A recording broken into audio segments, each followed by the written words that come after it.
Good morning, everybody. If you can hear me, give me a thumbs up, if you will. Good. Thank you very much. Now that we're out there, good morning, everybody. It's the North Dallas Plano Career Focus Group. It is July 21st, 2023. Very glad you're with us this morning. Our agenda this morning is we'll start out with success stories. If anybody has any good news to share, we'd love to hear it.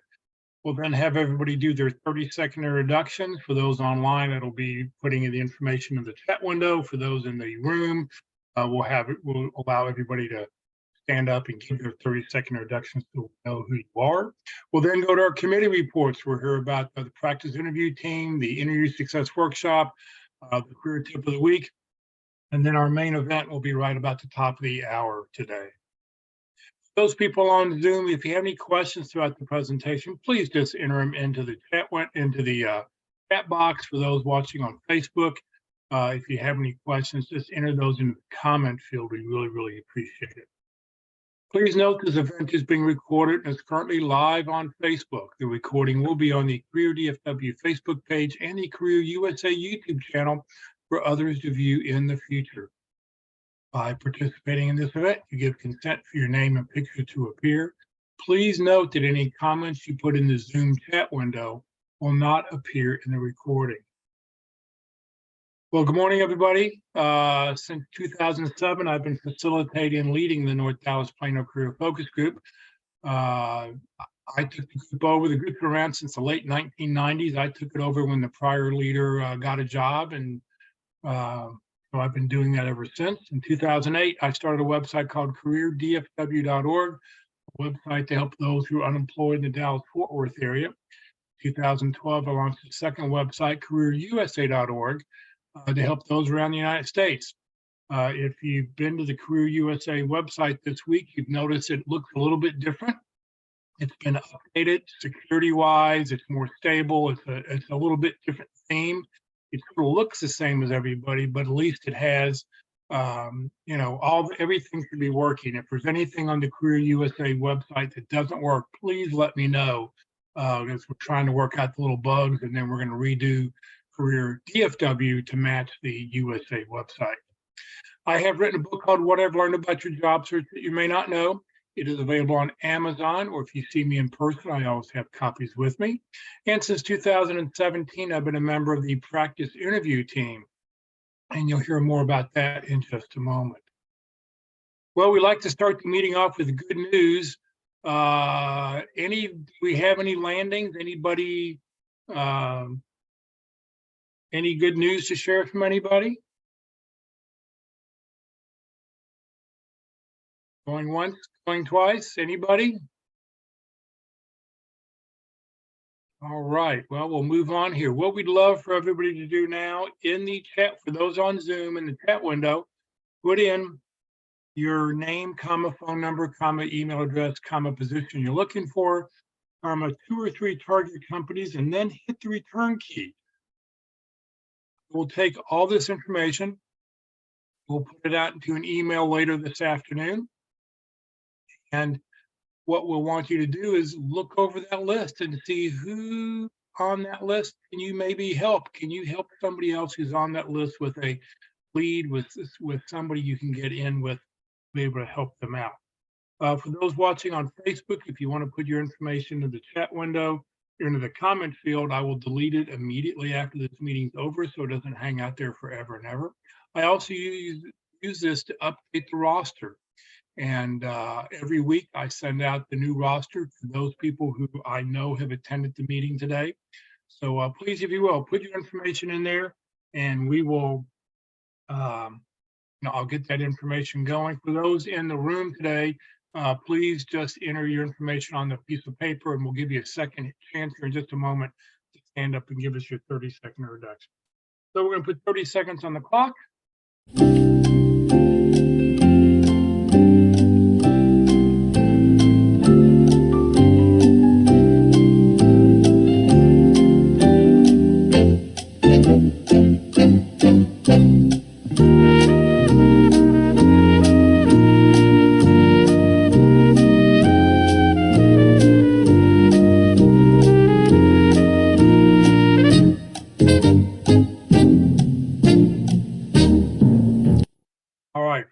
else you have, just, go ahead and get your information in there. That way we know you were with us today. All right, what we'd like to do now is for those people who are in the CUMC room, I actually am in San Francisco this morning. So I'm actually looking out over the hills. The fog is rolling in over the mountain here. Big TV antenna in San Francisco. You can see it, then you can't see it depending on how much fog's here. But for everybody in Dallas at the room, if you will, stand up and please tell us who you are, what you do, and how you can help.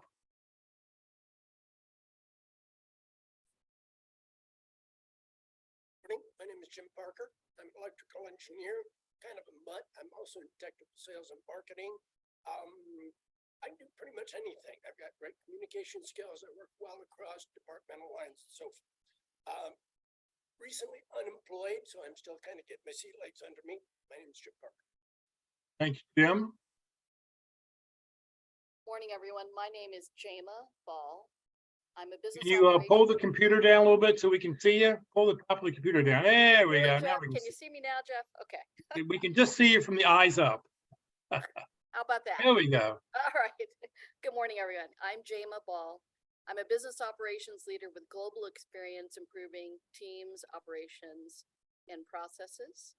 I'm currently seeking a position as a director level with team leadership responsibilities in service or product delivery and support. I need contacts at Amadeus or Blue Cross Blue Shield. My name is Jama Ball. Thank you, Jama.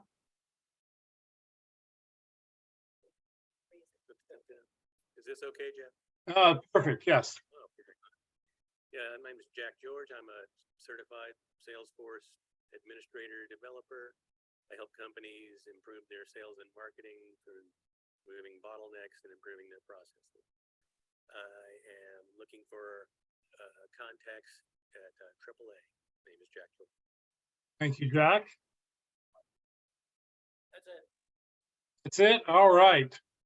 Well, sorry I can't be with y'all this morning. I'll be back next week. I just had to come out here to hang out with my son. All right.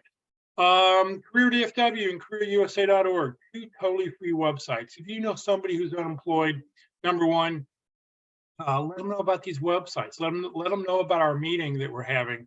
Good opportunity to meet other people. But the Career DFW and Career USA websites, two totally free websites to help those who are unemployed in their job search.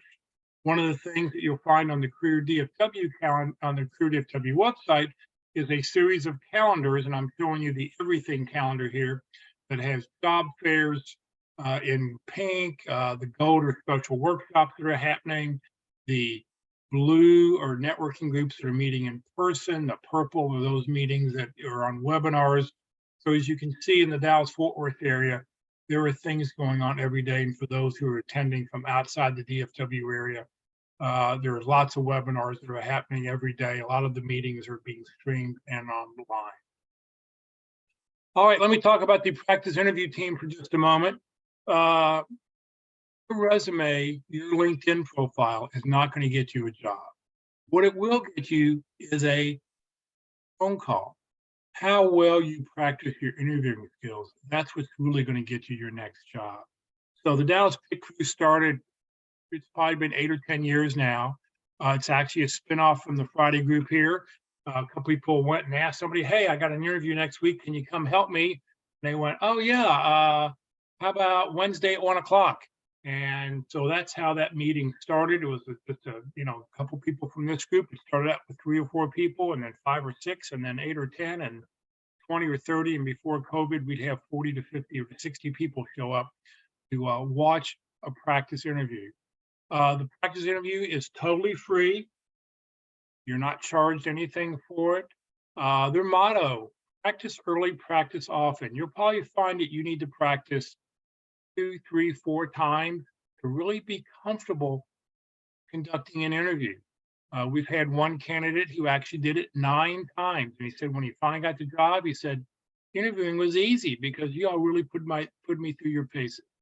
You'll be interviewed by hiring managers, people who are actually doing this. Some people are in job search, some are retired.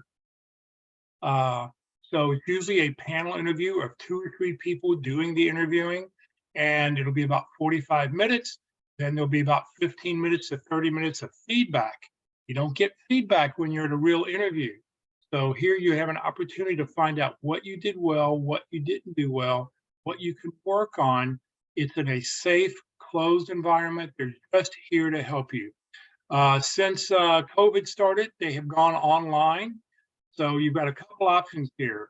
If you want to do an online interview, send a resume and a job description. Just send it to dallaspitcrew@gmail.com.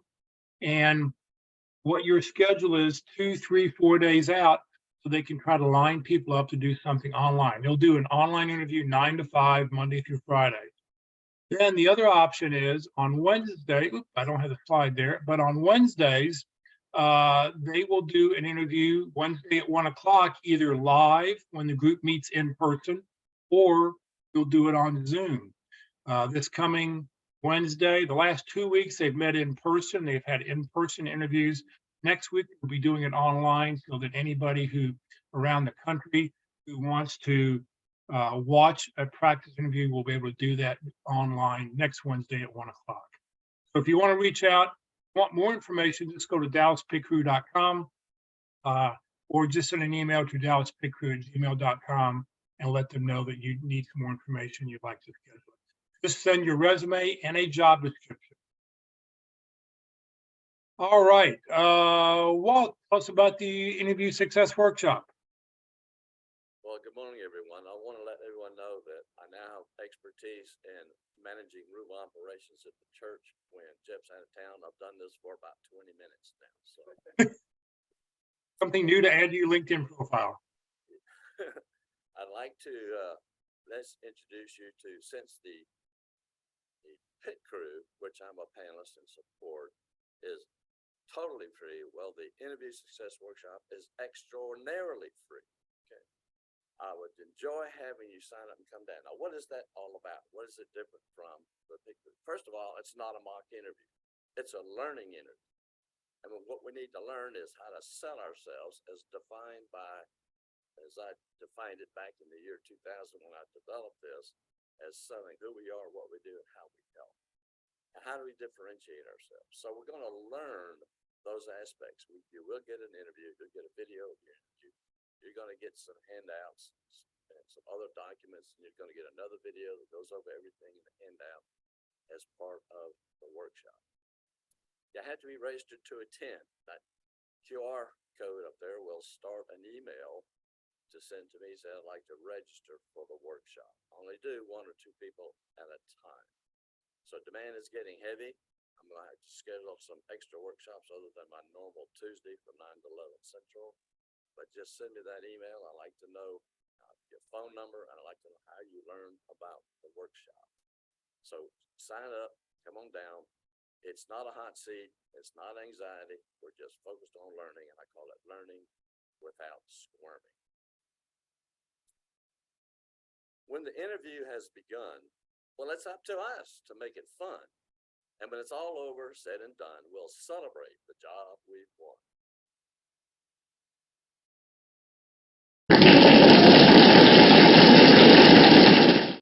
Walt, thank you very, very much.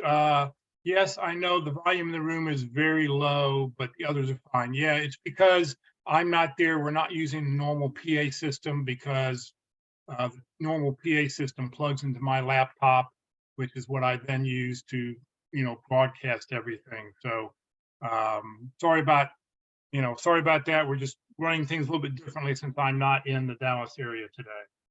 All right, it's time to hear about the career tip of the week. There's a brand new tip of the week on the Career DFW Career USA websites every week. Every Saturday afternoon, there's a brand new tip. Rosanna, thank you for being with us, and thank you for reading it today.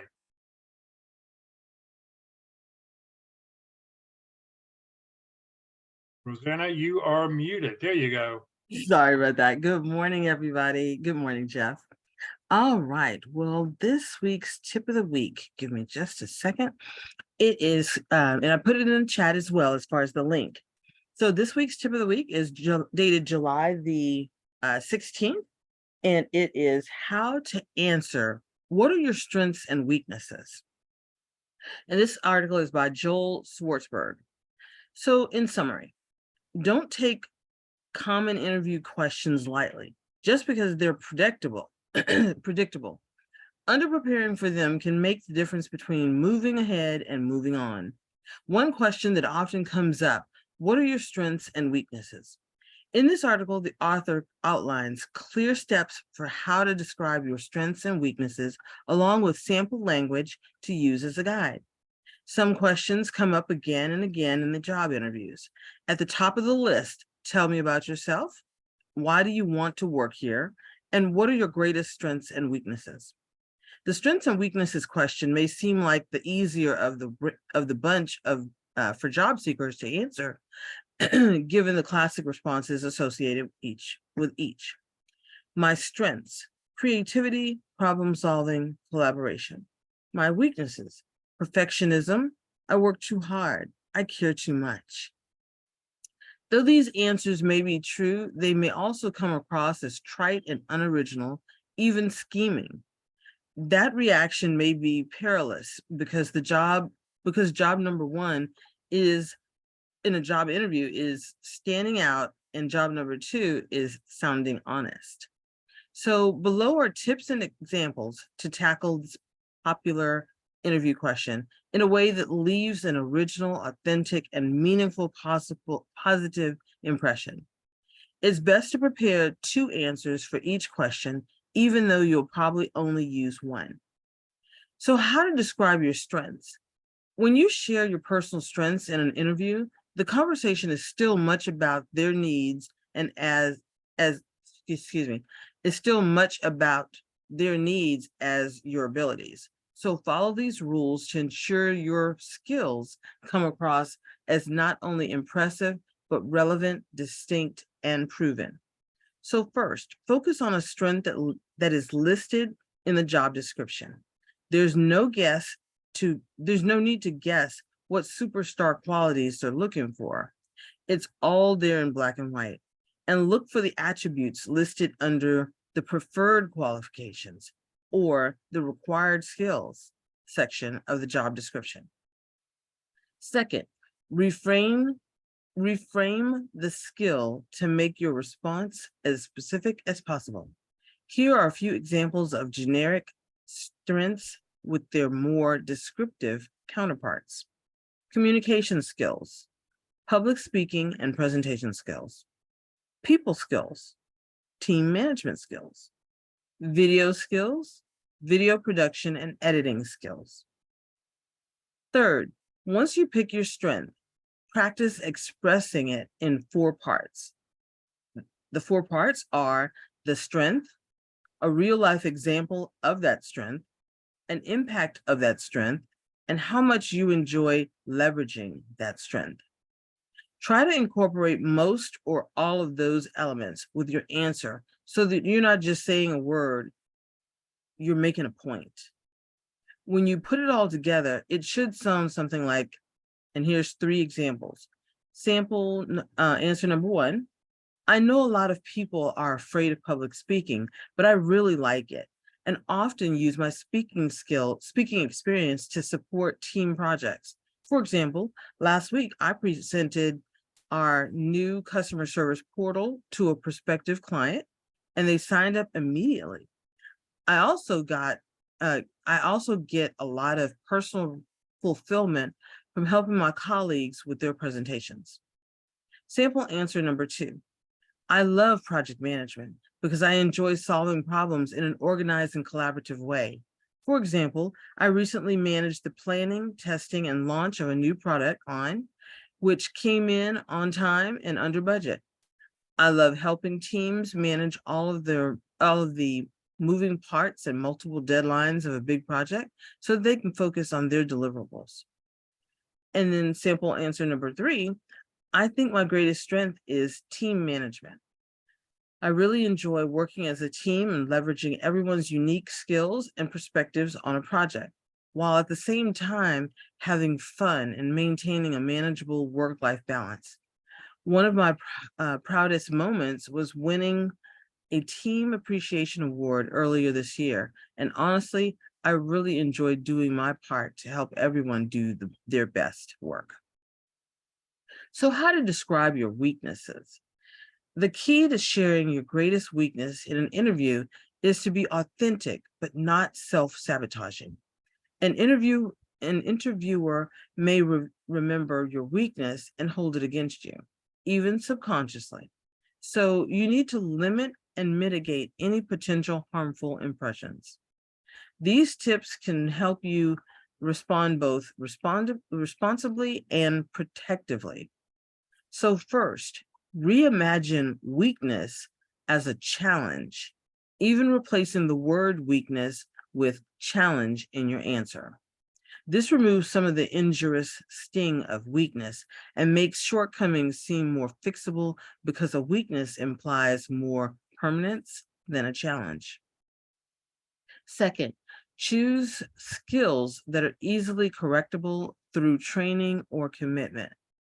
Work skills like data analysis, presentation skills, or software experience are typically learnable, and interviewers understand that. But behavior challenges like impatience, disorganized, or insecure may seem like personality flaws that are harder to overcome. Third, avoid cliches. Stay away from the overdone examples like perfectionism and being a workaholic, as well as weaknesses that are just strengths in disguise. Sometimes I like to work hard, research too much, consider too many ideas. So number 4, choose a challenge that is not core to the job's responsibilities. While your strengths should match skills highlighted in the job description, your challenges should steer clear of those skills. Simply put, you don't want to be weak where the job needs you to be strong. And number 5, once you pick a strength, practice expressing it in 3 parts. First part, the weakness. Second part, minor consequences of the weakness. And third part, your eagerness to address the weakness. As your strength, try to incorporate all of these elements within your answer, but this time keep the consequences short, simple, and minor so you can focus on overcoming the challenge more than the challenge itself. And when you put it all together, it should sound something like this. Sample answer number 1. One of my challenges is my lack of professional experience with presentation tools like PowerPoint and Canva. In the past, I've had specialists design these materials for me, but they don't always know the content as well as I do. So one of my goals this year is to learn these applications to create my own presentations and continually improve that skill. Sample answer number 2. One of my challenges is effectively proofreading my own work, especially in a fast-paced environment. I take a little longer, but often there's not enough time and I don't want to let errors go through. One of my solutions has been relying on other writers and editors on staff to review my work, but I'm also looking at taking writing classes to help me elevate my editing skills to be more productive and efficient. And then sample number 3, one of my challenges is learning new workplace technologies like cloud filing platforms, database tools, and content management systems. It takes me longer to learn complicated technology tools, but once I do, I enjoy using them and I like to help other colleagues learn them as well. I really appreciate it when company offers classes and resources to help people become confident using their tools. And then some examples that are listed of strengths and weaknesses. So here's a quick summary of the examples discussed above, along with a few more to choose from. So when it comes to strengths, you're looking at public speaking and presenting, team management, video production and editing, project management, proofreading, database management, attention to detail, taking ownership, brainstorming, and graphic design. Some weaknesses, and remember, don't choose a weakness connected to a necessary job skill. That would be being unfamiliar with certain software, needing more experience in data analysis or financial forecasting or others, fear of public speaking, feeling uncomfortable giving developmental feedback, needing more time to learn new systems, asking for help, time management, goal setting, meeting facilitation, and delegating. Those are some weaknesses that you could discuss briefly. At the end of the day, or at least the end of the interview, what the recruiter's potential colleagues and supervisors that you meet most want to know isn't your biggest strengths and weaknesses. They want to know what kind of person you are and how you can contribute to the operation. What are your strengths and weaknesses? That is the question. So are you the kind of person who can enhance the team and its work, be honest about your abilities, and then take advantage of opportunities to improve and grow? As you practice your strength and weakness responses, remember these influential factors so that your interviewers ultimately see you as not merely the sum of your skills, but someone they can trust, both during the interview and well beyond. All right, everybody, that was a long one. So again, this is the tip of the week, and it's dated July the 16th, and it's how to answer what are your strengths and weaknesses. And I did put the link directly to the article in the chat. I wish you guys a fantastic and wonderful weekend. Rosanna, thank you very, very much. All right, I understand. Let's see here. What do I have coming up here? Oh, today for lunch. Come join us today for lunch at Jason's Deli, 11:45 a.m. this morning, 4801 West Parker Road. It's at the northeast corner of Parker and Preston. One of the people you're going to get to meet there will be Anthony. Anthony, you want to get up and give you a 30-second introduction? I want to thank Anthony. He was our greeter this morning downstairs, letting people in. So, Anthony, tell us who you are. Thank you, Jeff. Good morning. My name is Anthony Archer. I'm a senior retail/manager merchandiser. I help company grow sales and profits. Again, Anthony Archer. Anthony, thank you. Yes, he was our greeter this morning to allow people in because, in the summertime, the building's closed and we're having to go in through the back door. So thank you very much, the side door. Thank you very much. But yeah, come join Anthony, Walt, and everybody else who will be there at Jason's Deli today. They've got everything: soup, potatoes, a great salad bar. And this is an opportunity to come and get to really know people a little bit better. All right, in just a moment, PJ Dunn will be with us to talk about stress less, live more while on the job search track. I want to just mention coming up next Friday, the next couple of sessions. Next Friday, Carol McCullough will be with us on how your social media presence may be used in hiring. Sort of very interesting presentation. She's given this several times. She lives up in the New Jersey area and has given this presentation several different groups up there. And then August 4th, being the first Friday of the month, we will have an open forum. We'll talk about whatever it is you would like to talk about. All right, well, our speaker today is PJ Dunn. He's a behavioral strategist, professional development coach. We've had PJ back talking about strength finders and core clarity in the past. Today, he's going to talk about stress less, live more while on the job search track. So PJ, thank you for being with us, and I'll let you tell people a little bit more about who you are and what you do.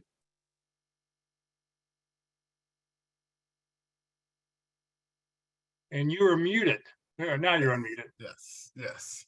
Excellent. Well, thanks very much again, Jeff, for just asking me to do something that would keep me from just talking to myself all the time, because I love this topic. I love helping individuals understand what's great about them.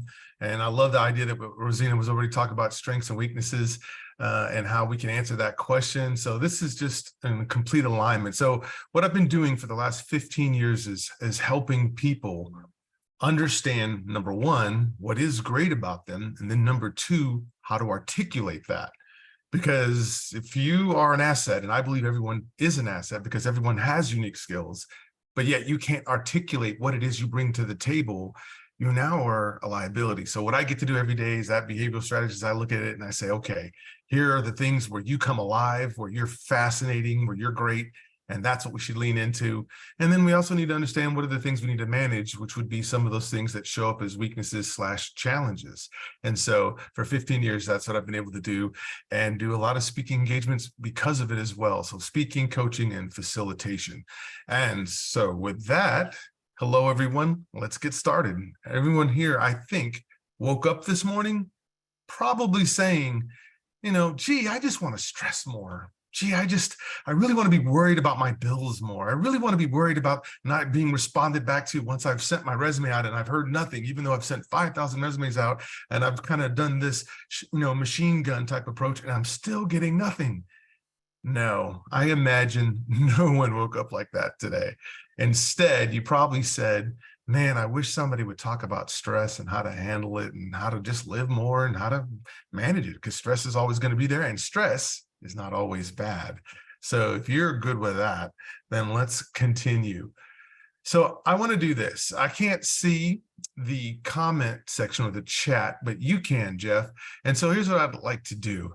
I would like the folks listening this morning to answer this first question and just put a quick comment in there. So the question is, look or fill out the blank. Looking for a job while getting 0 positive results is? Type in the chat how you would describe that. And then Jeff, We can only see the first slide. So I don't know if you're wanting us to see the second slide or not.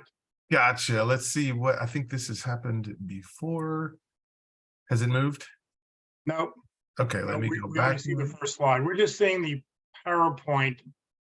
I don't know if you have dual monitors, you may have selected the wrong. You didn't select the slideshow. But yeah, there we go. Now we can see the second one. But yeah, we're just looking at the PowerPoint presentation, not the full slide. Did it move there? I can see the second slide. Whoop, back to the first slide. We got a time delay. Well, yeah, there's probably a little bit of a time delay, but Okay. So what do you see on the screen now, real fast? right now I see the first slide and I see where you would actually be putting the PowerPoint presentation. It's Okay. not in presentation mode. Gotcha. Okay, so real quick, we'll get this switched real fast. We'll just come on out. And we'll do this. Are you using dual monitors? I do have dual monitors, yes. Yeah, so if you've got your PowerPoint up in full screen, I would just do a new share and pick the other slide. Okay, 1 second. We've got it like this.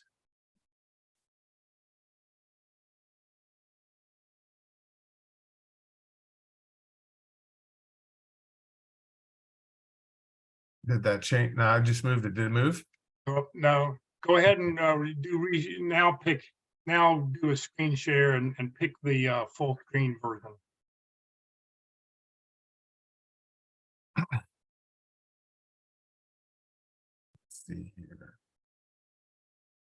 I have a switch. This is the first time this has ever happened. Strange. I can't see. Your screen should be at the very bottom of your monitor. Okay. Just And then one. one.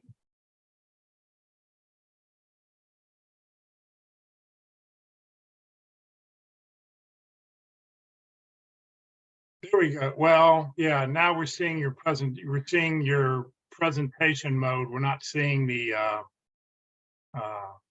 full screen slide, but that's okay. I mean, Gotcha. 1 yeah, second. this will work. This will work. It just, we see the next slide coming up too, but yeah. Gotcha. Oh, so it's the, okay. I think I see what has happened real fast. And how about that? There we go. Bingo. That's it. Excellent. Okay. So if I could, in the chat, let me go back to it. I think some of you have already done. I see there's 8 things in the chat already. So looking for a job while getting 0 positive results is, how would you fill in that blank? Vince said discouraging, Ann said demoralizing, Alyssa said challenging, Hansa said frustrating, Chris said frustrating and depressing. Yes, all of which is true. So if I asked you all, as you answered that, what factor or factors do you think are in play in you feeling that way or sensing that? What do you think's driving it? And you guys can type it in real fast. We'll take a couple and then we'll roll.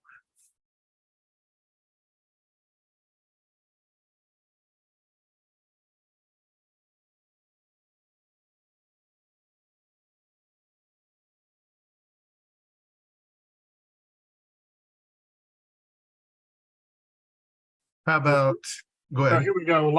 Ann says lack of response. Chris goes automation, competitiveness with remote nationwide role. Yeah. Yeah. Yes, lots of factors at play here. And here's what we're looking at when we talk about this whole job search thing and then getting the lack of information. Here's what we've understood, and this is quoting Dawn Norris. So she is an associate professor of sociology at the University of Wisconsin. She's saying that in this time, what people will experience is a lack of, not only just is the rejection, but that the identity is the missing piece here. What starts to happen is people start to question, well, if I'm not this, and I've been doing this for 20 years, but I'm having a hard time finding a job now, and I've been doing something for 20 years, am I not that great? Is there something? And so we start to question the identity.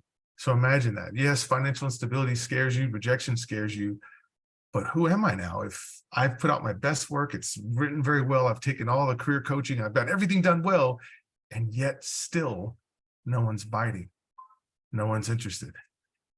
That identity now is what we have to take a look at, because even though you may not have a job at the moment, does not mean that all of a sudden all the personalities, the strengths, the skills that Rosina was talking about earlier, doesn't mean that those disappeared. They're still there. It's just that now you've got a thought process now that's trying to hijack, and it's usually fear coming from the amygdala part of the brain that's telling you this is evidence. Every day that goes by that you don't get a response, this is evidence that maybe I'm not who I think I am. Maybe I'm not as great. And then once you start to go there, your strengths aren't your strengths, your weaknesses somehow get magnified more. And really, it's just the way we're starting to carry the weight of how we're seeing what's happening to us. So we're going to talk about that. Well, Here's you that. know, PJ, you know, I think one of the things that I think about when you talk about is lack of control. You know, Yes. you like to have control in your life, and you like to have control in your job. And when you don't have a job and you're relying on somebody else to wait for that interview or wait for that, to me, the lack of, it's like your life is in somebody else's hand. And I think that's another little factor besides just the identity part. Yes. Oh, it absolutely is. And see here, this is that time frame where I've seen a lot of people go to all the different career fairs, all the different churches that we do them. You know, I'm speaking at least 4 of them. And the one thing that I see that's pretty common and pretty consistent is that after a while, especially after about a 6 or 7 week of looking for a job, there seems to be a misunderstanding of who they are. Because now they start thinking, well, it must be the resume. Well, it must be that I didn't do this on the interview. Well, it must be this, and it must be that. But all of it is centered on, I'm not doing something. To your point, I'm not in control. I'd like to control. So let me just take the evidence of what's coming at me, and it looks like maybe I'm not what I think I am. And then you start to have that crisis of conscience, and then you can believe anything. But if you know your strengths, which is another story, you'll know how to pull out of that, because it's your strengths that you live in naturally, and it's your strengths that get enacted when you find yourself in precarious situations, especially areas where you have a sense of no control of what's happening. So the dangerous perception does come up like this. We do believe, and for some reason, more than not, that maybe we just aren't who we think we are. And then that rabbit trail makes you say, well, it must mean that I need to go and do X.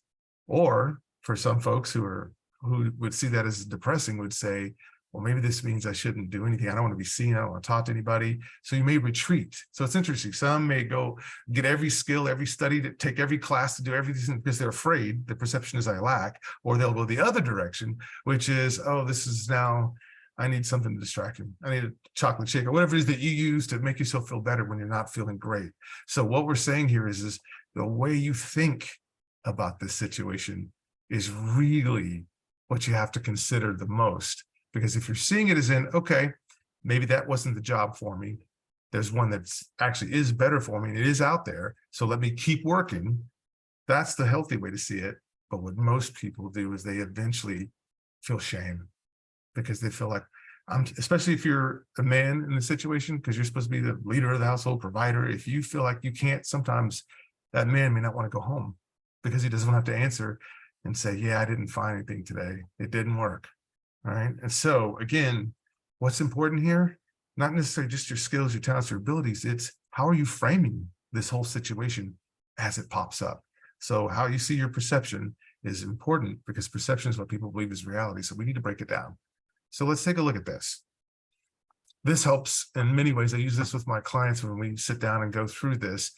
Every person has more than one identity. You're just not just a career person, right? This should be obvious, and it is to most, but we don't understand where we're imbalanced. If these are spokes in a wheel, which spoke is not there or is poking through and puncturing the tire, if you will. You see this as in, okay, everyone has career side of them. There's the social side of you. There's the part of you that has recreation. Please have something that you do other than just work and watch movies about work. And then I'll sit on social media sites that are only about work. The relationship, that's a supreme identity you have there. The financial one, the spiritual one, health, family, and career. You're balancing all of these all at once. And so what we would do is we'd sit down through this exercise and we'd say, where would you rank on a scale of 1 to 5? If 5 is the best and 1 is the worst, where would you put yourself on the different spokes here, like career, family? And then what happens is once a person does this, it's kind of like a map. It shows you right up front, look at where I'm deficit or look at where I have a surplus. Now, what some people think they should do is, well, if I'm doing really good in career, then maybe I should start using some of that to help me with hobbies or help me with the financial or something like that. And so they'll use something that's already doing really well, or take from it to try to help another area where they feel there's a deficit. But actually, that's not the idea. The idea here is, let's say, for example, you're low in the social and the friends. Okay, so let's say you're a 2 there when you'd like to be maybe a 4. Well, the question would be, well, how could you get more friends? How could you be more social? Well, see, if your hobbies are pretty good, your friends have hobbies. So what do they like to do? And how can I combine with them while doing those hobbies? And so now I'm taking something that's already in place, but just expanding it to saying, oh, hobbies is a way I could meet friends, more friends. My relationship with my spouse has a lot of friends. That could be another way to be more social and hang out with new people, get around some people, right? So there's just ways where you look at the other areas that they're working well, but you're not taking from them. You're saying, how can I extend them to another area? So this is something that will help you understand which identity are you relating to the most at that time. So I have people usually fill that out. And then we talk about the lowest scores and then the highest scores. And then how can we merge them in creative ways? Again, why are we talking about this?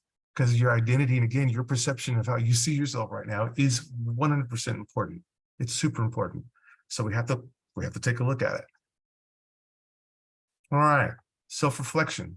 I think these are the questions. I love self-interrogative self-talk. I think that is good. You should have an extremely high self-awareness of who you are, not just what's on your resume, not just what your strengths are, but what is your world like?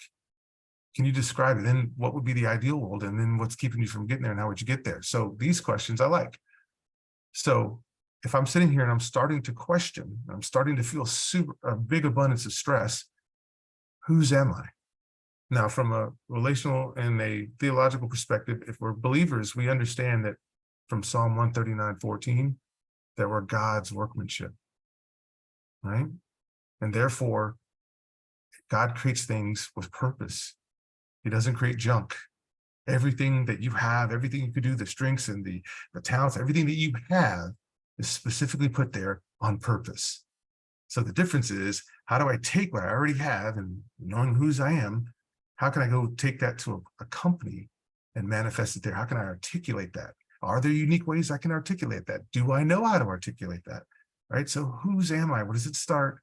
Right? And then where can that go? What are your strengths and weaknesses? You see it. We've talked a little bit about that already. So that was perfect that Rosina was talking about that before this. Then I like this question because some people get so wrapped in the fear. They think, well, I'll never get this. I won't get this. And it's like, well, the question is, if you've had a job before, couldn't you get another one? Like we want to combat the negativeness the negativity that comes in that just says, oh, well, look, this didn't happen. Well, look, that person got hired over me. I guess they were just smarter. They were more American. They were more this, they were more, right? All this comparison stuff is another thing. It's a death wish. Comparing yourself to how other people and how quickly they found a job to whether you didn't is something else that's also going to keep you under the mental, keep you in a mental block about what's really happening. I like leaning in and saying, let's affirm the positive because it has happened. You were looking for a job before, you got one. Can't you do that now? I think you can find a very affirmative answer there. And then who do you need to become to go where you want to go? And what does this mean? This means, well, while I may know that I'm a number one strategic, am I using all of it? And am I being very strategic about this? Or am I only just being strategic about just most things in life, but maybe not this? Well, if you have that strength, and it's a powerful strength like focus or discipline, okay, what level of focus and discipline do I need to be at now as I find myself stuck here? See, this is all self-interrogatory. You should be asking yourself this, because here's the situation. God didn't put a cap on what you can do. So if there's a cap, if there's a ceiling, it's not God doing that. It's you. But you're doing that because of the influence of what's going on around you at the moment. And it's natural for a human being to feel fear, right? But when that fear is invested in too much, then it starts to become something very toxic. We start to believe that this is a new pattern, when actually, you just haven't asked the right question yet. And here's the good news for everyone here. The great question is, again, how do I turn up what I'm already good at to address this issue? You do it for your children. When your children are having a meltdown about something, you know how to go in and console them and make them feel better.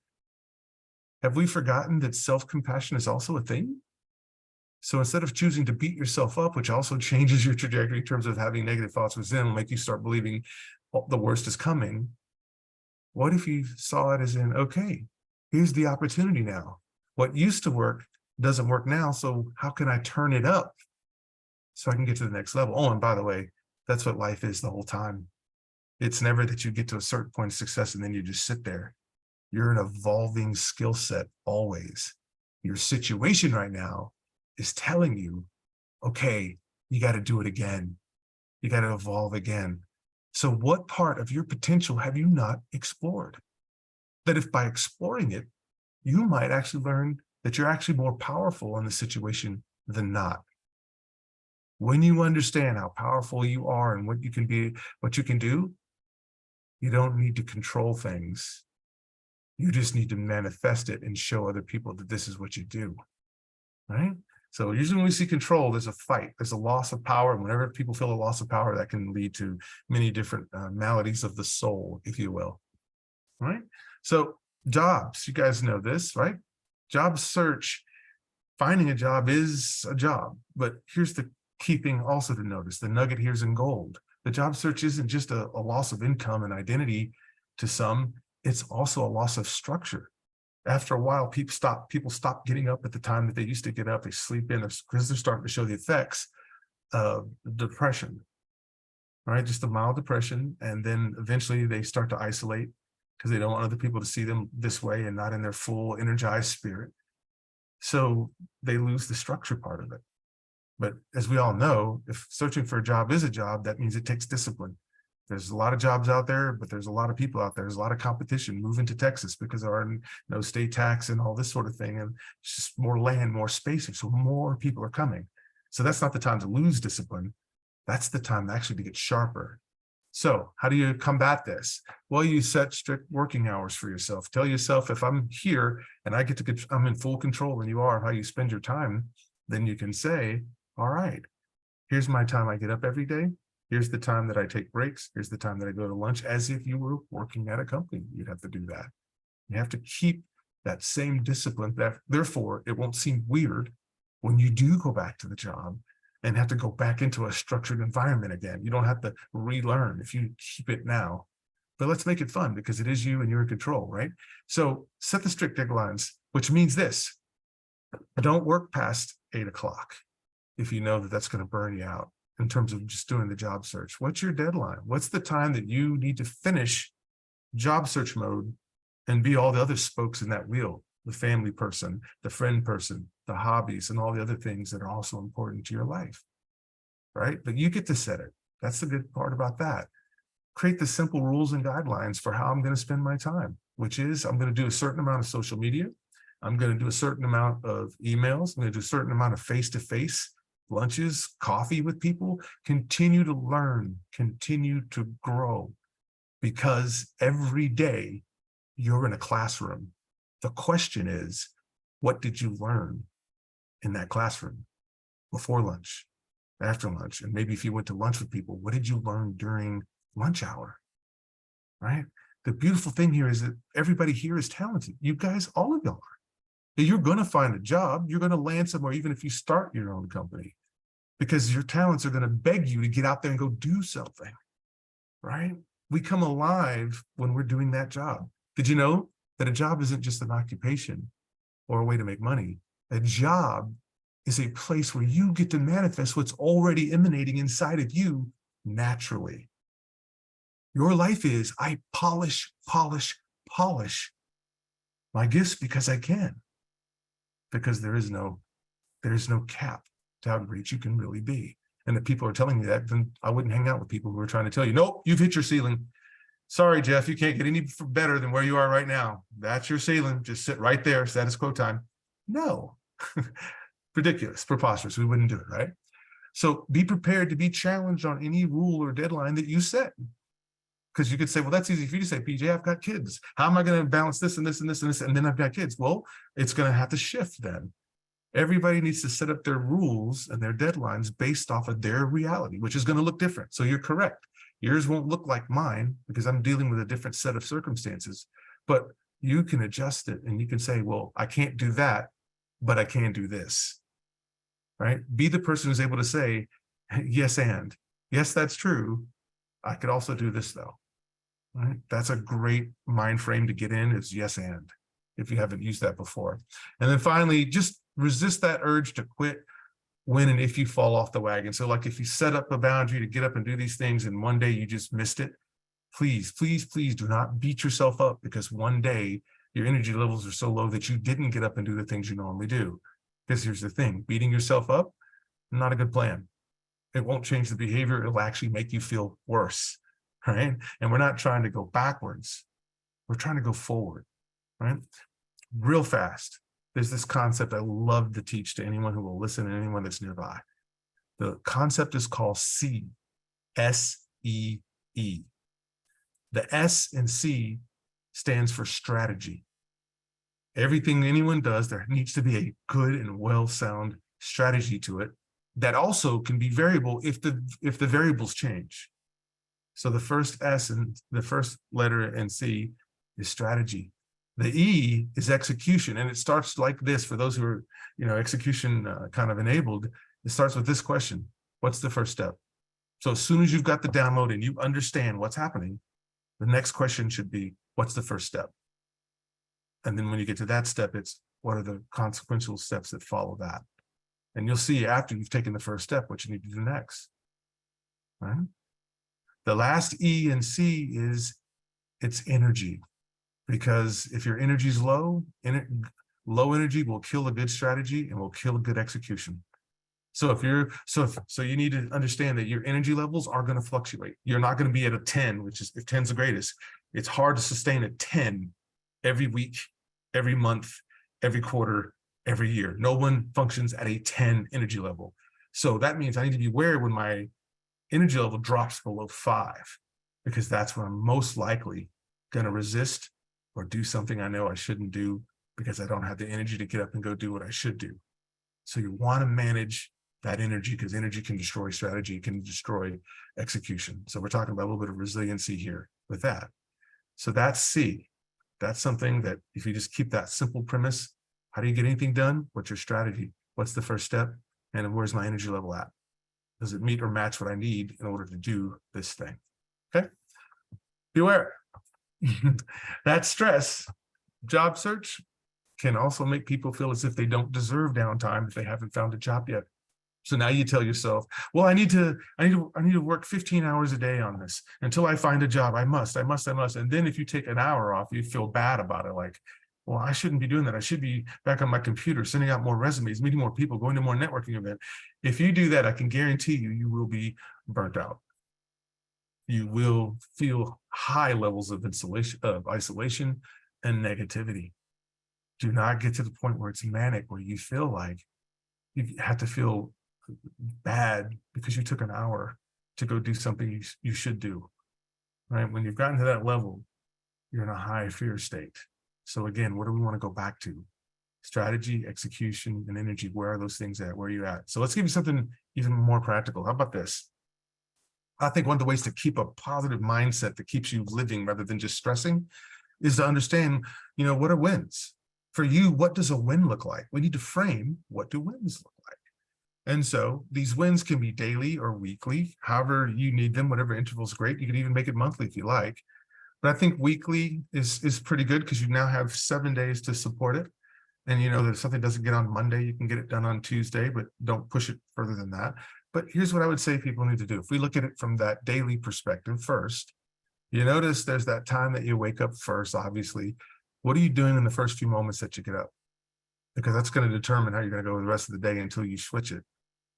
Then once you are sitting at the desk and ready to go, I like to think that if you can knock out the non-intensive tasks, the easy ones, the quick ones, by the time you get to lunch, you feel like you've accomplished something. If you start the big task in the morning and then don't get it finished, then after lunch you go, wow, I haven't done this and I haven't done this and I haven't done this because I've been stuck on just this one thing.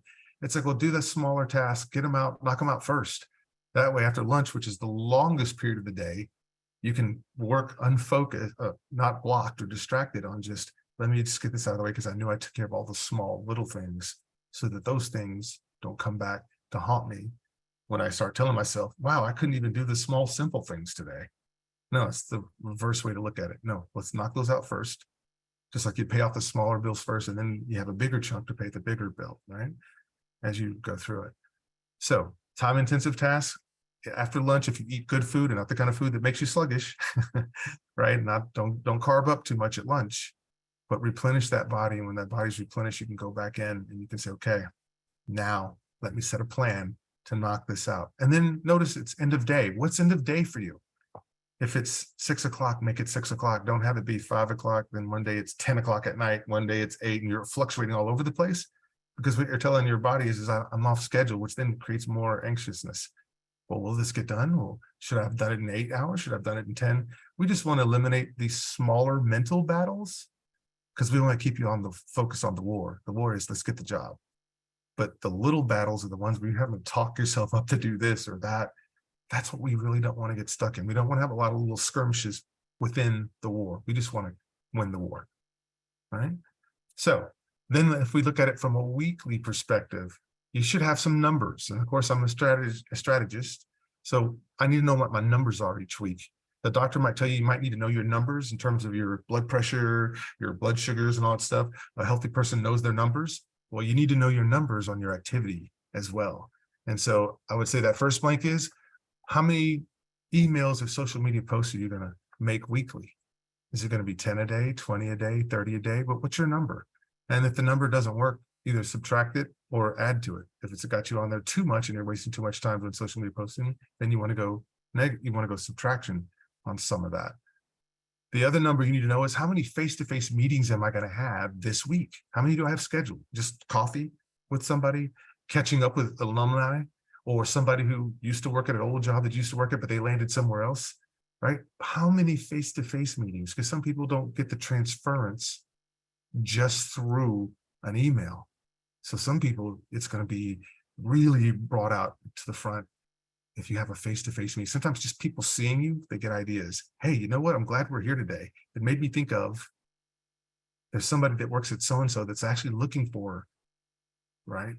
And then that last number is how many events, right? And the events are good because you're going to get around another pool of people. Plus there's probably some sort of education going on at the event, or somebody's trying to persuade or show people better ways to do this or that. There's probably a talk, maybe there's a round table, there's a regular table panel discussion going on, anything like that. What are the events that I need to go to in a week? So you come up with those numbers. What are they? Is it 40 email, social media? Is it 3 face-to-face meetings? Is it 2 events?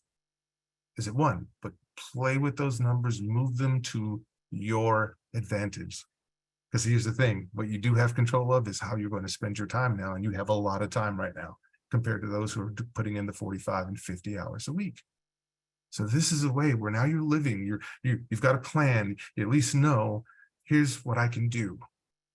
And then the rest of it is let the results work for what you've put in. All right, let's keep going. All right, so what else can we do? Here are some benefits, believe it or not, of unemployment. Or joblessness at the moment. So this gives you time again. And when you're able to have time, when you go volunteer, it helps you do a couple of things. Number one, you're actually going to help some other people. Number two, it takes you off your mind of spinning on the lack of the responses that you're not getting from supposedly recruiters or anyone else who said they would pass your resume on, then you hear nothing and it goes dead. Well, volunteering takes it off of you. Let you go give something to somebody.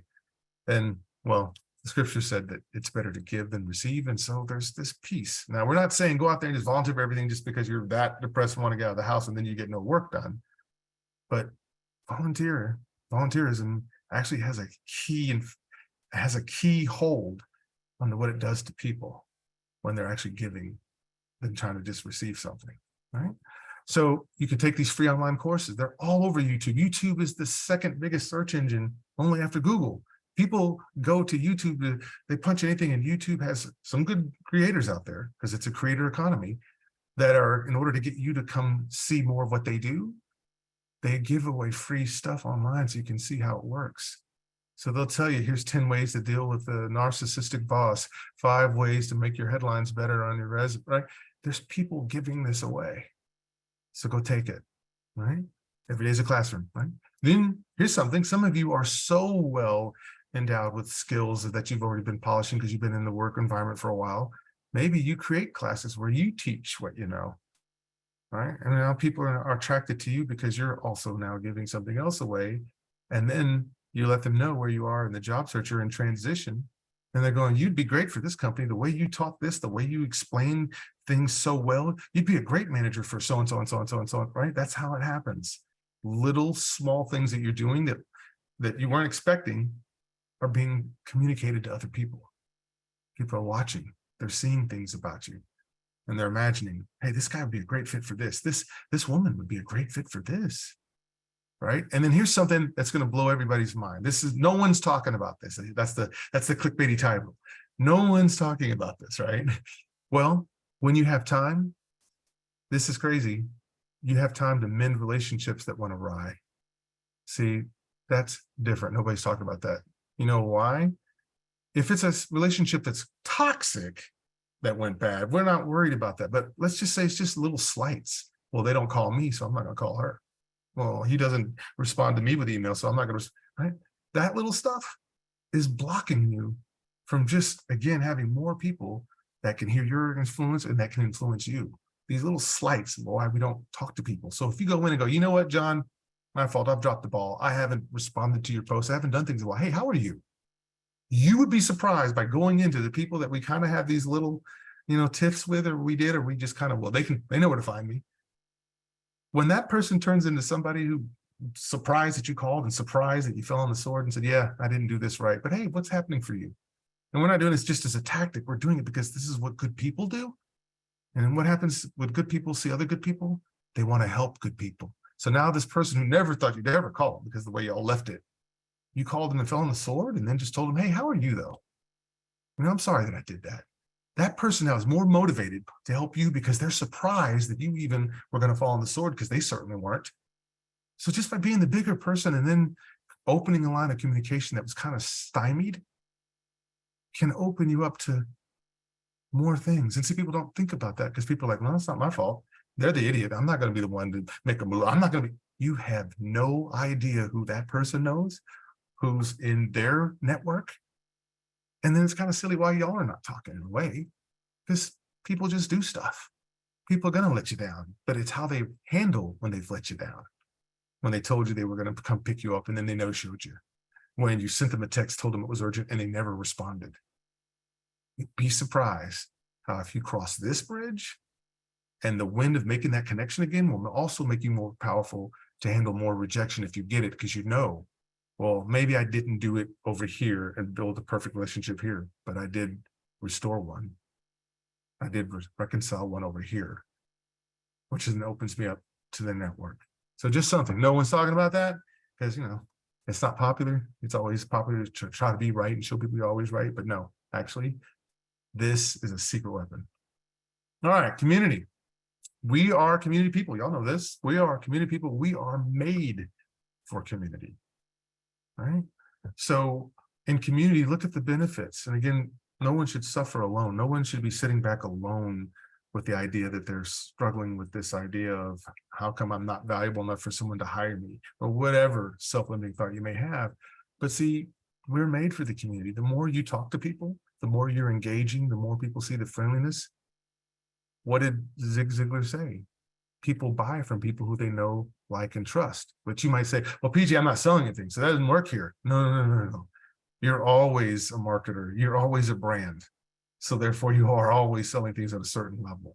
So what is your brand? You're the friend that gets mad and angry and just doesn't respond to text when you don't think you've been listened to? Are you the friend that always shows up late? Or are you the person that people want to come to talk about tough things because they feel psychologically safe around you?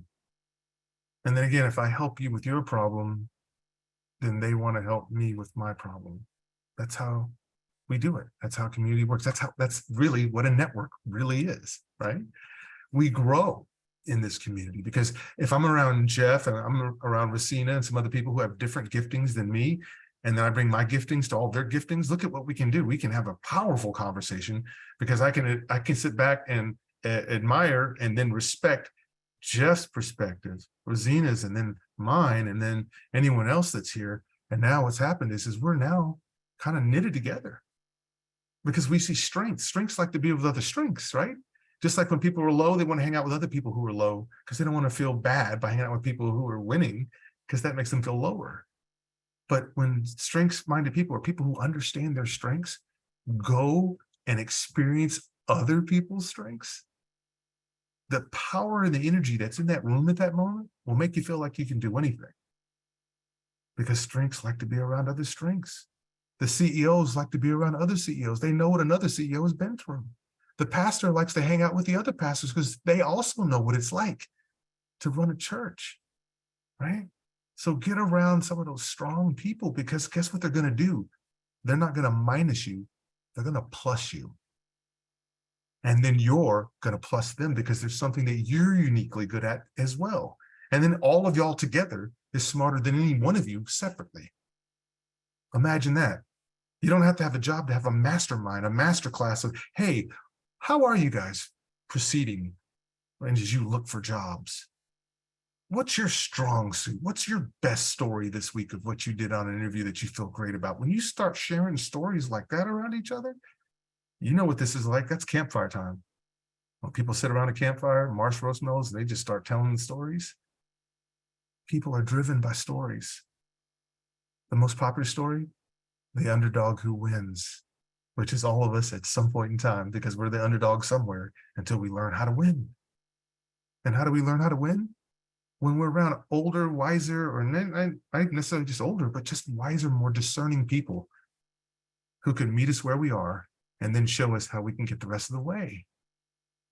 So if you sit in the house and you play the isolation role and the shame role, please, I'm gonna plead with you today, please do not do that because the outcome is not good. And I know some of you might say, well, I'm an introvert. I don't like being out around a whole bunch. I don't want to do all that. You know what's great about being an introvert? When you go to groups like that, just ask the great questions. You don't have to do all the talking. Just set everybody else up to talk. Set the extroverts up to talk by just asking a great question and then just sit back and let it unfold. Right? Because that's the advantage of the introvert. The introvert can ask great questions because they're used to thinking a lot, because they're usually alone a lot, right? The advantage of the extrovert in the networking is just that they're fearless in terms of walking up and just talking to people. Did you know that introverts have a power as well in networking? It's not just the extroverts. It's also the introverts. See, you won't know that until you get around the different types of personalities and how they move forward. And then once you experience them, you can go, that's what I can pick up from Jeff. He's good at this. This is what I can pick up from Racina. She's good at that. And then they'll see things about me. Why wouldn't you want to get caught up in that cycle of discussion and communication? Right? It'll build you up. See, and again, you see that, the fourth bullet there, we can focus on someone else besides ourselves. That's the other problem. When you see people burn out during looking for a job, it's because they're so focused and so scared about what this means to them, what's going to happen to them, what's going to happen to the family. And these are good thoughts. I mean, you got to have them. But when they dominate you into paralysis, that's the trouble. We don't want paralysis because where are we? We're an evolving skill set. That means we're dynamic. That means we're moving. That means we're in a constant, perpetual state of moving in a flow. And it's either a positive one or a negative one. And so here's a great myth buster for you right now. When good things and bad things happen, they happen at the same time. It's not, this week was a bad week and last week was better. No. You're focused on the bad stuff this week. Last week, there were bad things going on too, but you didn't focus on it because you were more in a higher level energy state, so you loved it. So you thought the whole week was good. No, you had bad stuff going on, but see, you chose to look at the week differently. Right? So good and bad stuff happens simultaneously. The difference is, what do you focus on? The bad part of what's happening or the good part about what's happening? That's the changer. So we never know, if we stay isolated, who we might be able to help. Right? So we talk about giving. Who can I help? Well, I can't help anybody, PJ. I don't have a job. This is going to happen. I'm going to lose this. I've lost that. This is happening. Okay, well, you can continue to play that record if you want to. I'm going to play a different record. I'm going to play a record that says, here's inspiration. Let's go. Let's get up. Who might I help today? Because again, you didn't lose your skill set. You just lost the job. Your skill set is still intact. And here's the chance to get even better at your skill set because you have more time to invest in it. Right? So if I focus and say, here's how I can help this person, I'm going to just show up and be there. This person hates being alone. They just need somebody though. Right? And so when you make that connection, people are made to connect, right? We're human beings, but we keep seeing ourselves as human doings. No, we're being. What place are you being in right now? For yourself, for others, for your family, for mentors, for peers, for your community, for your church, for Texas, for the world at large. Lots of responsibility, but you're not built without the ability to rise to the occasion. It's just going to look different than the way other people might rise to the occasion. And then finally, we never know who ends up helping us just because they saw our kindness and reaching out to help them. And again, we're not using that as some manipulative tactic to just go see who I can get to help me by helping them. No. It starts off with, no, I actually want to serve somebody else. All you leaders and managers on this call, y'all know the best leaders aren't the people who are looking for followers. The best leaders are the leaders who are looking for the other potential leaders who are under their charge. Right? So see how big this is? See how broad this is? This is bigger than just sitting home and on your computer and sending out that resume to 5,000 people and then going, why? See what the opportunity is? See how big this is? Like right now, I don't know what you all can do. I know one thing though, every last one of you has talents, has strengths. And then those of you who know how to polish those strengths, you will find naturally situations where those strengths can be used. Because then you'll use the strategy, the execution, and you'll make sure your energy level is up because people believe good energy. When you're low energy, trying to convince people that you're high energy, they don't buy it because they can look at you and tell. You go to the interview low energy because you're beaten down because nobody is hired you, no one's called you back for a second interview, blah, blah, blah, blah, blah, whatever. You go into the next interview and your shoulders are down, or you look like somebody who's waiting for the inevitable. You're sinking your own ship. When you show up at that job interview, you should be the most excited person in the room. You know why? Because you're the CEO of you, and you should know everything that you do well. And then you should also be able to articulate in a way that is compelling, because it's you. It's your story. Now, I might be the CEO of the company, but you're the CEO of you. So we're having a peer-to-peer conversation right now. One CEO talking to the other CEO. The CEO, if I'm the company, I'm going to tell you, hey, here's my gap. Here's where we fall short. Here's what we don't have on our team that we need. And then you get to say, oh, well, that's excellent, because I'm actually fascinated by the idea of getting processes to work and people to work processes that work, and to create an environment where everybody loves to come to work. See, that's different than going, yeah, I'm a problem solver. Yeah, I'm a critical thinker. That doesn't say as much, right? You got to come alive in this interview, because guess what you're talking about? You. And you already know what's great. You also know what's a challenge. But you also know how you mitigate the challenges to be an even better version of yourself right now. And nobody can give you that. You have to believe that right here, right now, zero-sum game. You have to believe that. And then you got to have the self-awareness to know how you're coming across when you're speaking at an interview, or when you're meeting people for the first time, when you're networking, right? So you're coming across like the person who doesn't want to, the people go, no, I wouldn't dare introduce him to Jack. Look how pissed off he is. Look how sad she seems. Look how you're indicating. You're always showing people who you are. You not be realizing it, but you are. So what I'm going to say is, go ahead, strength person, because you are strong. Right now, you may be a little disenchanted, maybe off the path a little bit, but you know there is a path. And if there is a path, there are ways to get back on it. All right? So please do that for me. Please make sure that as you sit here, understand, yeah, there's more stress, but you know what stress does? Stress challenges you to think differently. See, there's a positive to that. Now, stress that's prolonged actually has opposite effects. It can create some body problems, right? You've heard about the inflammation of the body. It's all the body mind connected together, right? You start getting neck problems, start getting other problems. You can't really relax and all this stuff, and it goes somewhere else. Yeah.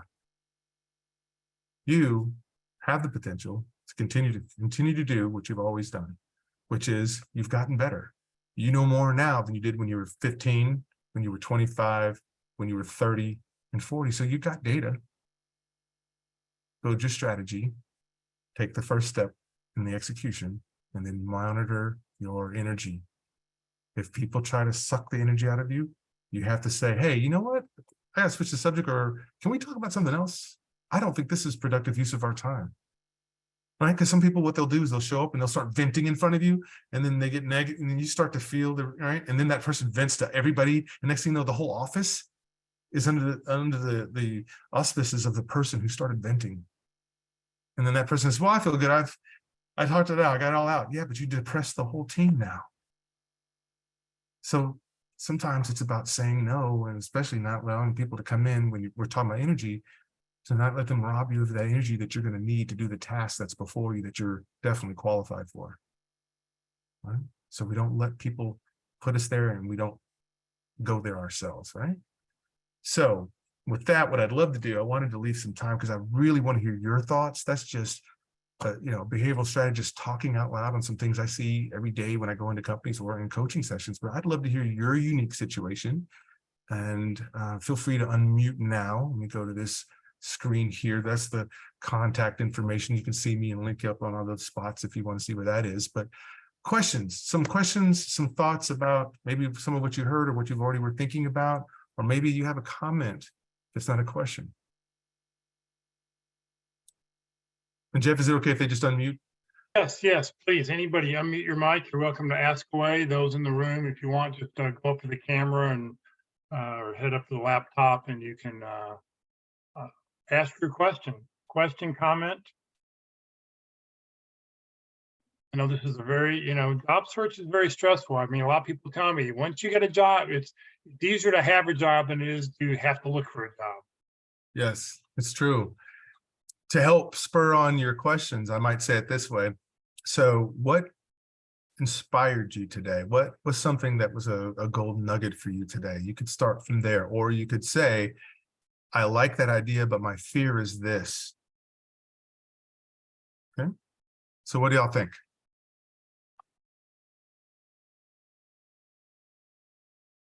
Is anything typed in the chat there, Jeff? Maybe somebody put a question in there. Not that I see. Okay. I do have a question. Excellent. Good morning. I think, and thank you for the information because it's all good. This is my first time joining the call, so I appreciate the presentation and all that.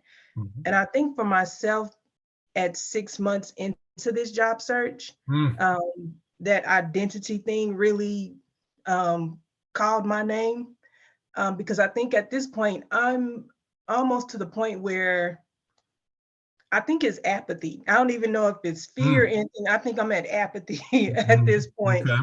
That's It's just real. like, I don't know. I almost some days I don't care. So Mm, how do I break through this? No, yes. Yep. no feeling whatsoever. Love that. So, Tanisa, that's a defense mechanism that you're setting up to save yourself. So if you numb yourself, then you can't feel the pain. So usually what I would ask someone to do is say, hey, well, what are the things that do give you energy? What are the things? And I tell them to list them out. Like if it can be something as simple as just listening to Al Green. It can be as simple as just sitting outside and reading a book when the weather is not blisteringly hot. So you do it in the morning or late in the evening. But what's the thing that does give you energy? Because we can see the things that don't, and you're protecting yourself by numbing yourself. But the question then becomes, hey, what does give me energy? What does excite me? And what do you think? What do you think? If you gave us one thing that really excites you, what would you say that is?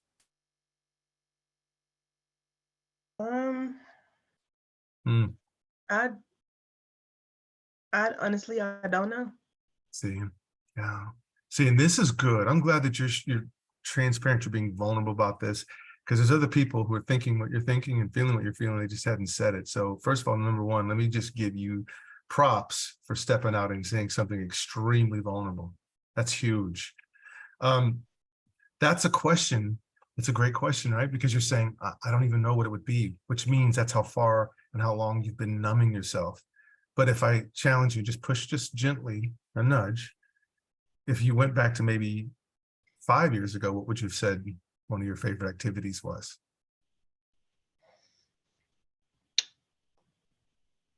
I would definitely say community service, volunteering, Yeah. Okay. travel. Okay. Yeah. And can you tell me why those things were so interesting to you and enamoring to you?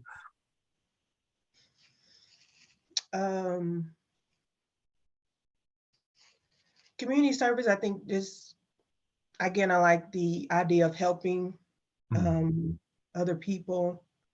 Mhm. Just getting out, meeting new people. Mhm. Mhm. Um, Yeah. And so then what do you think, since that was say 5 years ago, what do you think was a factor in changing that for you, where you don't get as much joy out of that? Or do you still get joy out of that, but you just don't want to feel it right now? What do you think? I think COVID had a big part of that. Since COVID kind of shut, everything down. And then I Mm, guess once the world started opening back up, well, then I found myself without a mm, job. And so it was just, uh, I don't know. yeah.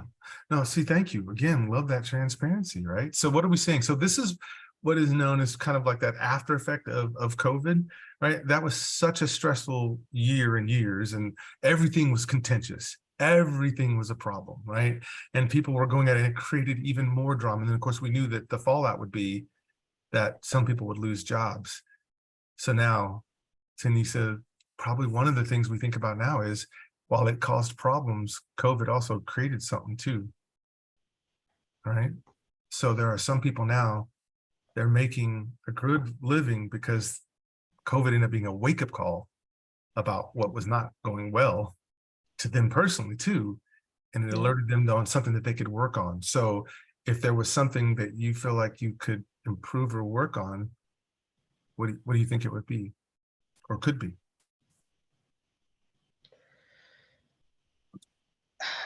Honestly, I don't even know at this point. Okay. Let me suggest your mental frame, right? Because if you can't even envision that things could be better or would be better, then that's a space of some solid resistance. So maybe the first step is, I want you to spend some time thinking about what were the things that served you? What were the things that happened that really made you come alive, that was really great, right? I want you to think what that was around. Who were the people? What was it a situation? If so, what was going on?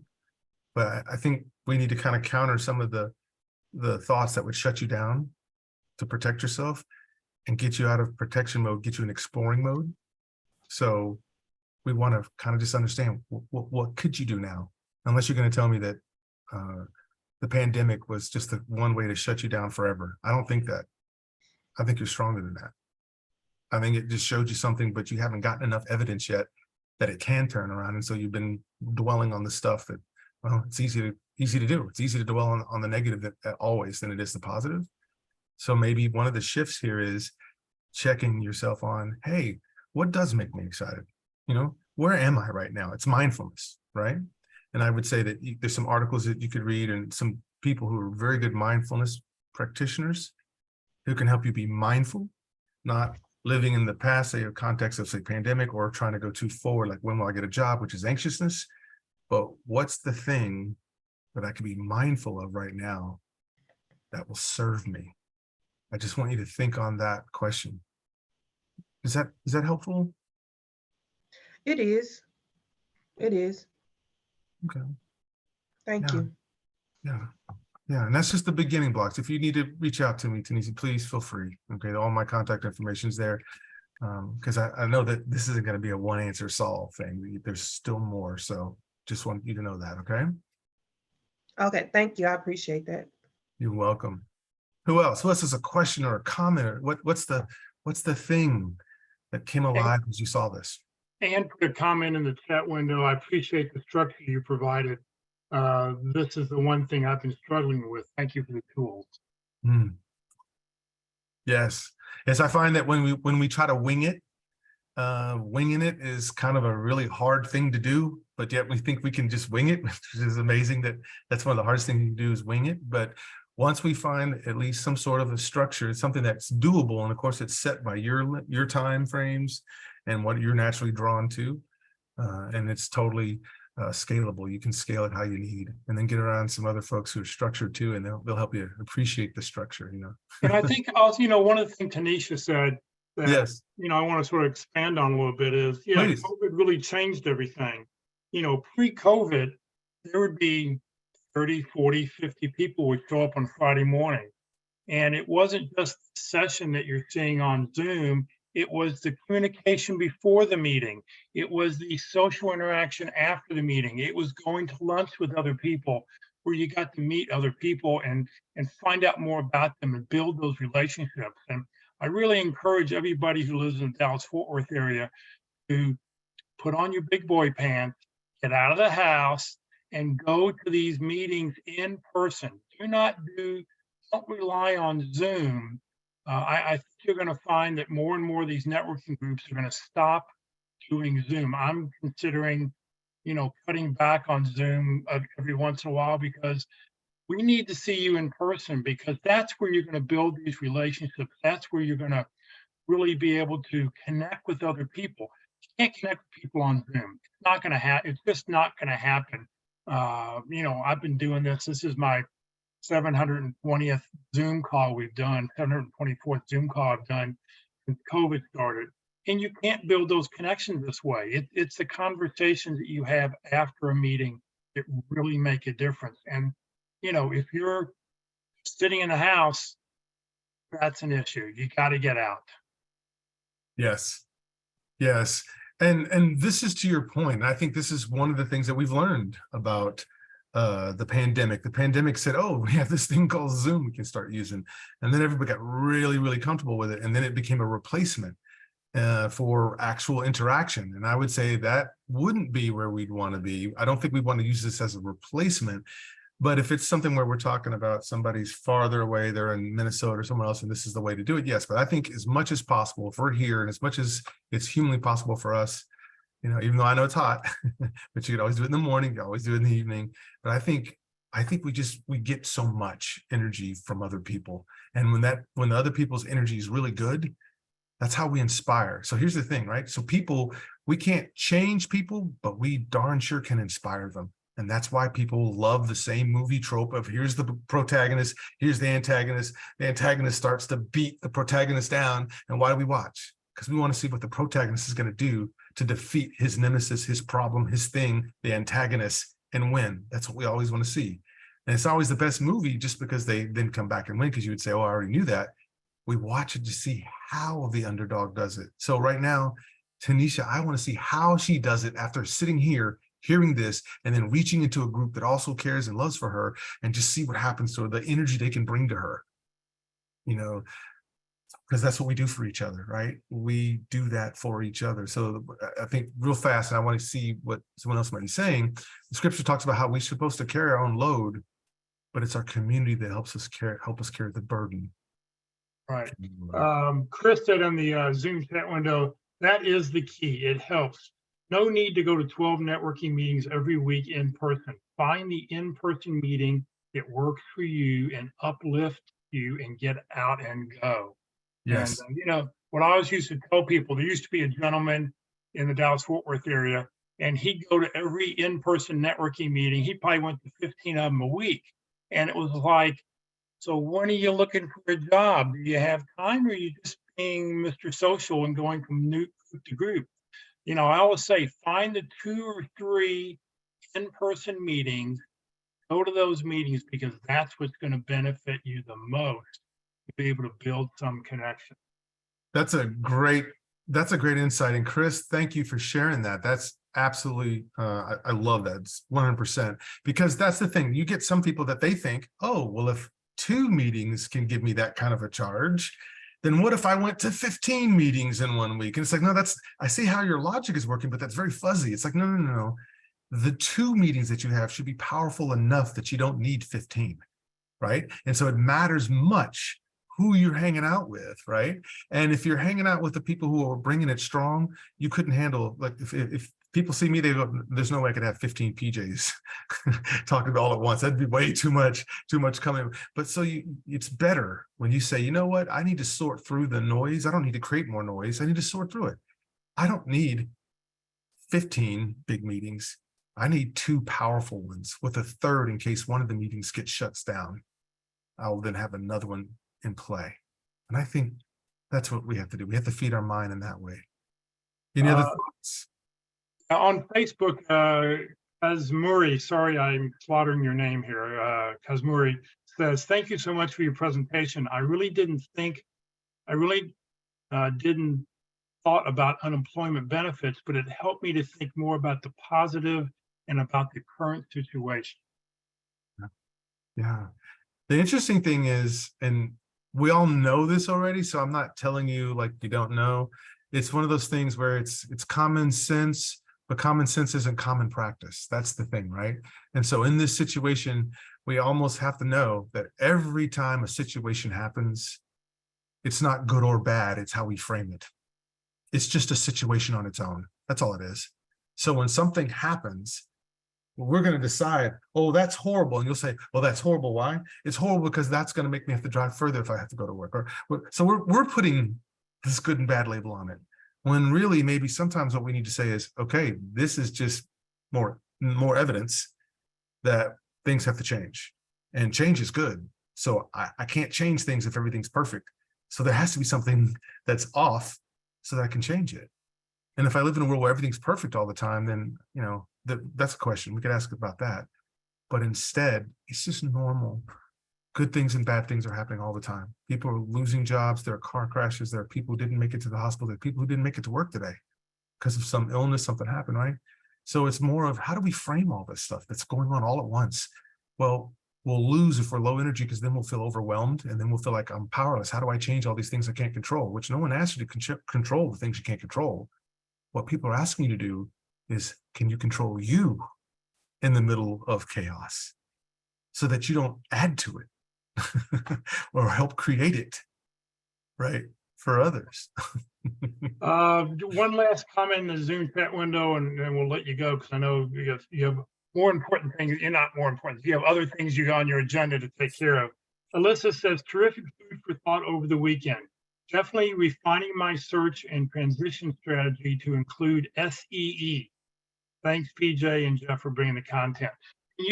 Also, she says, thank you, Tanisha and Veronica, for your willingness to share your current challenges with the group. PJ, before, we end, can you sort of go over SEE again and just remind everybody what the acronym stands for? Definitely will. So C is the acronym that stands for S, strategy, E, execution, and the second E is energy. So whenever you approach anything in life, C is at place. And I might even say, can you see it?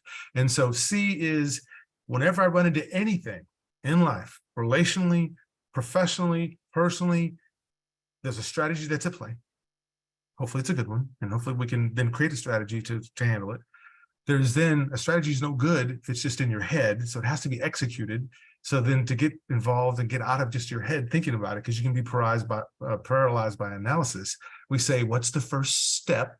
Because now you have to execute. If you got a great strategy, it'd be wrong not to execute it. And then the thing that would then destroy those two things would be your energy level. When we have lower energy levels, we make the worst choices.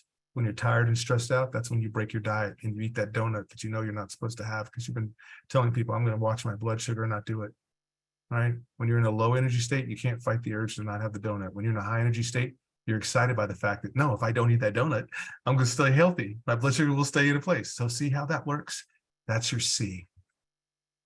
Well, PJ, thank you very, very much. Great presentation. Hopefully people out there sort of realign. We know it, looking for a job is hard work. Stress less, live more, treat yourself, get out and volunteer, get out and do things that make you feel good about who you are, and get out of the house and come meet people. Come join us, okay? So very important. PJ, thank you very much for your time. Thank you very much for having me. Anytime, Jeff, just give me a shout. If I can help, I'd love to. Thank you. Thank you very much. All right. I want to mention next week, our speaker is going to be Kara McCulloch. She's going to talk about how your social media presence may be used in hiring. So join us next Monday or next Friday. It should be an interesting presentation.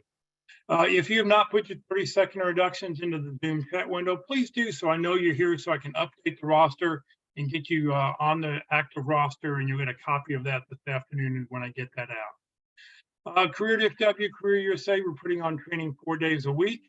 Next Tuesday, LinkedIn Tuesday. Every Tuesday we talk about LinkedIn. Terry Sullivan will be with us to talk about how to create a LinkedIn brand that tells your key contacts who you are, what you do, and how you can help. The event will not be recorded, so if you want to watch Terry, you do need to see him live. Next Wednesday, the practice interview team will be doing an actual practice interview online. So you'll be able to watch wherever you're located at around the United States, you'll be able to tune in. They are meeting online only next Tuesday.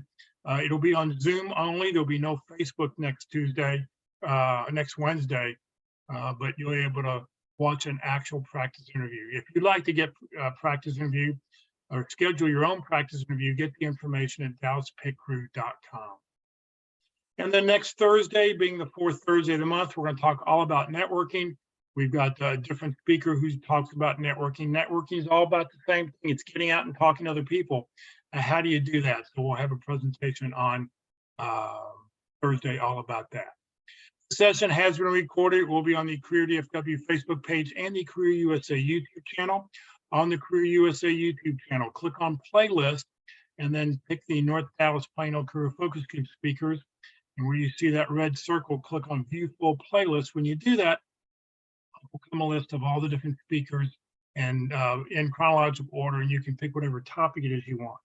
Just a reminder, all the videos from the North Dallas group, the speaker starts 25 to 30 minutes into the video. Today, come join us for lunch at 11:45, Jason's Deli, 4801 West Parker Road in Plano. It's the northeast corner of Parker and Preston. Great food. Come join us. Everybody who's in the room at Christ CUMC, You're going to do a little open forum. You'll talk about how you can help each other for the next 20 minutes or so until you leave to head out for lunch. So thank you for joining us, everybody. Have a great weekend, and we will see you all next week.